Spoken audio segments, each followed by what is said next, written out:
ரேஹோம் tiles சேர்த்து கொண்டு வந்த ஜேசிபி இப்பொழுது கீழே இறங்கி கொண்டிருக்கிறது. மேலே கூலிங் டைல்ஸ் மண்டபத்தில் கிட்டத்தட்ட 37 சதுரம் அளவிற்கு மண்டபங்கள் எல்லாம் சீரமைக்கப்பட்டு அதற்கான வெதர் கோஸ்டிங் செய்யப்பட்டுள்ளது. வெதர் கோஸ்டிங் செய்து முடிந்தவுடன் அதற்கு மேலே கூலிங் டைல்ஸ் போடுவதற்காக நம்முடைய திருமால்பாடி ஸ்ரீ ரங்கநாதருக்கு குலதெய்வமாக இருக்கும் சென்னை சார்ந்த Thiru Ezhumalai Srinivas housing India limited அவர் உபயமாக இந்த 36 சதுரத்திற்கு 37 சதுரத்திற்கு தேவையான கூலிங் டைல்ஸ் ஓடுகளை வாங்கி கொடுத்துள்ளார்.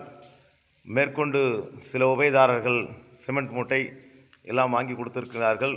இன்னும் சில எம்சாண்ட் அப்புறம் அந்த லே செய்வதற்கான 37 சதுரம் லே செய்வதற்கான லேபர் கூலி எல்லாம் தேவையாக உள்ளது. இந்த வீடியோவை பார்க்கும் பக்தர்கள் என்னிடம் தொடர்பு கொண்டு விவரங்களை தெரிந்து கொள்ளுமாறு கேட்டுக்கொள்கிறோம். உபயம் செய்வதனால் என்னுடைய தொடர்பு கொள்ளுமாறு மீண்டும் ஒரு முறை கேட்டுக்கொள்கிறேன்.